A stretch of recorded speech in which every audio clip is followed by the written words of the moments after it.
Bab 1. Kota Batu yang berkabut. Dingin kota Malang bukan sekadar menyapa. Ia menyergap. Begitu kaki Satria menginjak peron basah stasiun Malang, angin pegunungan menusuk seperti pisau es yang telah lama mengintai. Ia menyusup lewat sela-sela jaket katun tipisnya, merayap di kulit, menyelinap lewat pori-pori, menusuk hingga ke sumsum tulang belakang. Napasnya membuahkan kabut putih pendek, langsung tersapu angin. Di kejauhan, di balik punggungan bukit yang sudah mulai diselimuti senja kelabu, tersembunyi kota Batu. Tujuannya, saat ini hanya satu hal yang dirindukannya, keheningan kamar hotel, kasur yang bisa menenggelamkan tubuhnya, dan pelarian tanpa syarat dalam tidur lelap. Lupakan Jakarta. Lupakan Bella. 30 menit di atas jok motor ojek online terasa seperti perjalanan lintas waktu. Satria memeluk tubuhnya sendiri erat-erat. Jaket digenggam kencang di dada, seolah bisa menjadi tameng bagi dingin yang menggigit dan beban pikiran yang ikut menumpang tanpa tiket. Matanya berat, kelopak seperti diikat pemberat. Dipaksa terus terbuka oleh hembusan angin yang semakin garang menyapu wajahnya. Jalanan menanjak dan berkelok, semakin sepi. Lampu-lampu kota di bawah, yang tadi terlihat seperti untayan permata, kini hanya menyembul redup dan samar-samar. Cahayanya teredam, diredam oleh kabut tipis yang menggantung di udara, lembab dan licin, seperti kain kasa basah yang membungkus dunia. Suara mesin motor menjadi satu-satunya dentuman dalam kesunyian yang terasa menekan. Saat motor membelok tajam memasuki jalur yang lebih sepi dan diapit pepohonan tinggi yang bayangannya seperti raksasa tidur, pandangan Satria yang mulai berkunang-kunang terpeleset ke kiri. Tanpa sengaja, tanpa persiapan. Sebuah kompleks makam Tionghoa membeku di tepi jalan. Pagar besi tua yang renggang mengelilingi barisan nisan batu, abu-abu, hijau lumut, beberapa retak dan miring, berdiri tegak dan rapi dalam barisan kematian yang tertib. Mereka bisu, menyaksikan Satria melintas dengan dinginnya batu. Tak ada yang istimewa, hanya pemandangan muram yang memperdalam kesepian perjalanan. Hingga, di ujung pandang, di antara dua nisan tinggi yang seperti penjaga, matanya menangkapnya. Sebuah siluet. Kecil, jauh lebih pekat daripada bayangan malam yang mulai merayap. Ia berdiri kaku, terlalu kaku, seakan bukan manusia. Tak ada gerakan, tak ada detil wajah, hanya potongan hitam legam yang mencolok di tengah kelabu. Satria mengerjap keras, beberapa kali, mencoba menajamkan fokus, menepis kabut tipis yang mengganggu dan kantuk yang menggoda. Apakah itu seorang peziarah yang terlambat, patung, atau jantungnya berdebar lebih kencang tiba-tiba? Tapi sebelum kepastian itu datang, sebelum Satria bisa memastikan apakah siluet itu menoleh atau tidak, motor telah melesat meninggalkan kompleks makam itu jauh di belakang. Meninggalkan bayangan itu, atau mungkin hanya ilusi matanya yang lelah, tertelan oleh gelap yang semakin pekat dan kabut yang mulai mengental. Halusinasi.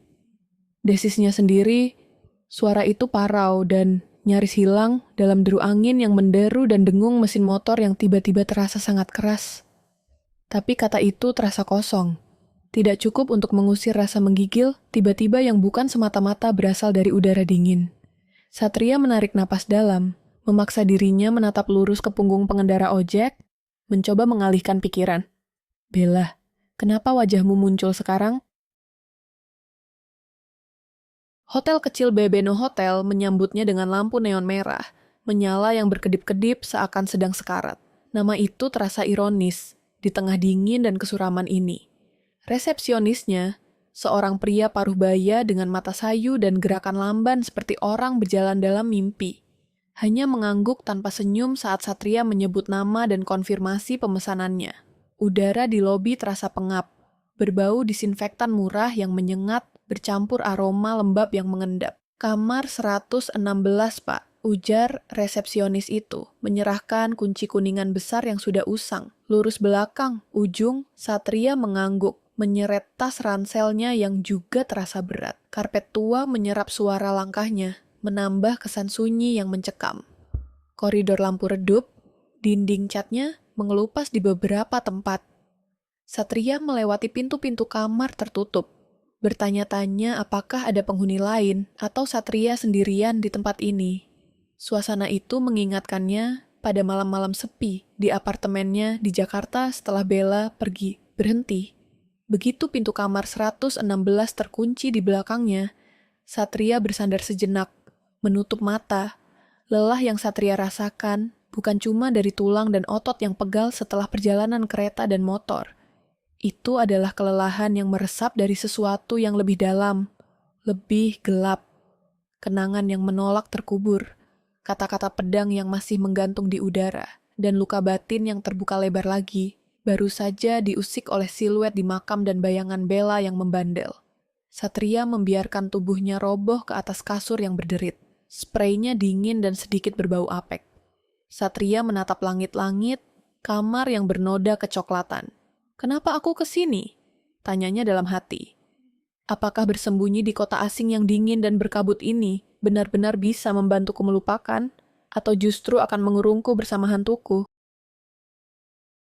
Bella. Namanya masih menyengat, lebih tajam dari tusukan angin di peron tadi. Seperti garam yang ditaburkan di luka terbuka. Kenapa ia kesini? Desisnya kali ini. Suaranya bergetar. Satria membayangkan Bella di Jakarta, mungkin sedang tertawa bersama keluarga barunya, atau bersama suaminya. Rasa sakit itu menusuk, lebih nyata dari dingin manapun. Nafasnya menjadi berat, terengah, seolah udara di kamar kecil ini tiba-tiba menipis. Satria memejamkan mata erat-erat, berharap kegelapan di balik kelopak matanya bisa menjadi perahu yang membawanya jauh, meski hanya untuk sesaat. Menjauh dari Jakarta, dari kenangan, dari bayangan wajah Bella yang cantik namun menusuk. Tapi, tubuhnya memberontak. Dari dalam perutnya, suara keroncongan yang keras dan memalukan memecah kesunyian kamar yang seperti kuburan. Satria baru menyadari. Satria belum menyentuh makanan sejak sarapan pagi yang buru-buru di warung dekat stasiun Gambir. Lapar. Kebutuhan fisik yang primitif itu, anehnya, sedikit mengusir kabut pikiran yang menghantuinya. Satria membutuhkan kehangatan, kuah, nasi.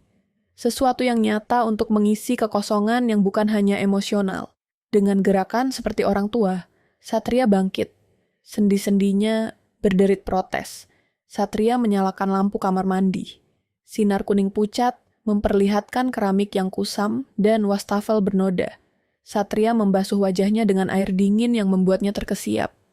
Air itu seakan mengalir langsung ke tulangnya. Di seberang kasur, jam dinding bundar dengan angka-angka Romawi yang pudar menunjukkan pukul 19.09. Masih awal. Waktu yang cukup untuk menyusuri jalanan sekitar, menemukan warung atau kedai sederhana, mengganjal perut yang keroncong, lalu kembali, terlelap, dan Satria berharap dengan sangat melupakan segalanya, setidaknya sampai matahari terbit. Itulah rencananya. Sederhana, manusiawi. Saat Satria membuka pintu hotel dan melangkah keluar, dunia telah berubah secara radikal. Kabut tak lagi tipis dan menggantung. Ia telah berubah wujud. Sekarang, ia tebal, padat, dan mengendap rendah seperti selimut kapas basah raksasa yang mencekik jalanan, melahap pepohonan, dan menyelimuti atap-atap rumah, hingga hanya menyisakan bentuk-bentuk samar yang mengerikan. Visibilitas menyusut drastis, mungkin hanya 10 meter di depan hidungnya. Lampu jalan yang tadi redup kini hanya berupa lingkaran cahaya kuning buram yang terapung di lautan putih. Tidak mampu menembus, hanya menandai keberadaannya sendiri. Bunyi langkah Satria sendiri, yang tadi bergema di koridor hotel, kini teredam, ditelan oleh kesenyapan mutlak yang dibungkus erat oleh kabut. Suara nafasnya sendiri terdengar keras di telinganya, beradu dengan debaran jantung yang mulai berdetak tidak teratur. Dingin yang tadi menusuk tulang, kini merambat seperti aliran listrik ke setiap urat sarafnya, membuat jemarinya kebas di dalam saku jaket. Satria berdiri di depan pintu hotel, ragu. Jalanan di depannya lenyap, hanya dinding kabut putih yang bergerak perlahan, seakan hidup. Rencana sederhananya untuk makan malam tiba-tiba terasa seperti tindakan nekromansi, seperti langkah pertama memasuki sebuah dunia yang lain, sebuah dunia yang mungkin telah menunggunya, dan kemudian seperti jawaban atas keraguannya yang mengerikan. Dari ujung gang sempit di seberang jalan, sebuah gang yang Satria yakin hanya berisi dinding dan mungkin beberapa tempat sampah saat Satria lewat tadi, tiba-tiba muncul percikan warna hidup. Cahaya merah menyala seperti darah. Kuning terang seperti emas palsu. Hijau menyala seperti lumut beracun. Berkedip-kedip, tak beraturan. Bergoyang liar, menari-nari dalam belitan kabut putih. Suara riuh rendah mulai terdengar samar-samar, merambat melalui udara yang padat. Denting-denting, musik tradisional yang sumbang, teriakan-teriakan pedagang dengan intonasi aneh yang tak bisa Satria pahami. Gelak tawa yang teredam namun terasa hampa. Seolah-olah sebuah pasar malam telah materialisasi dari udara lembab itu, tapi itu mustahil. Saat motor ojek membawanya lewat jalan ini kurang dari setengah jam yang lalu, tempat di seberang gang itu hanyalah hamparan tanah kosong yang gelap dan sepi. Mungkin lapangan atau tanah terbengkalai. Tak ada tenda, tak ada lampu, tak ada tanda-tanda kehidupan. Sekarang, cahaya dan suara itu memancar dengan kuat, memanggil, meski setiap sinyal dalam tubuh Satria berteriak untuk lari. Dingin bukan lagi menusuk. Satria membeku di dalam darahnya. Kaki Satria terpaku di tempat, perutnya yang tadi keroncongan kini berubah menjadi simpul kecemasan yang kencang. Satria menatap ke arah percikan, warna dan suara yang menari di dalam kabut tebal itu. Lapar dan naluri bertahan hidup berperang sengit di dalam dirinya. Pasar malam, di tengah kabut seperti ini, di tanah kosong yang tadi sepi, pertanyaan itu bergema di kepalanya, namun tidak menemukan jawaban logis. Hanya ada fakta yang mengerikan. Pasar itu ada di sana. Dan entah mengapa, meski setiap serat otaknya memperingatkan bahaya, sebuah tarikan aneh, hampir magnetis, mulai menariknya perlahan ke arah gang itu, ke arah cahaya yang berkedip-kedip dalam kabut yang mematikan. Langkah pertama untuk makan malam berubah menjadi langkah pertama menuju ketidakpastian yang gelap dan berkilauan. Langkah pertama menuju sesuatu yang lain. Sesuatu yang mungkin sudah menunggu kedatangannya sejak Satria melihat siluet di antara nisan-nisan batu.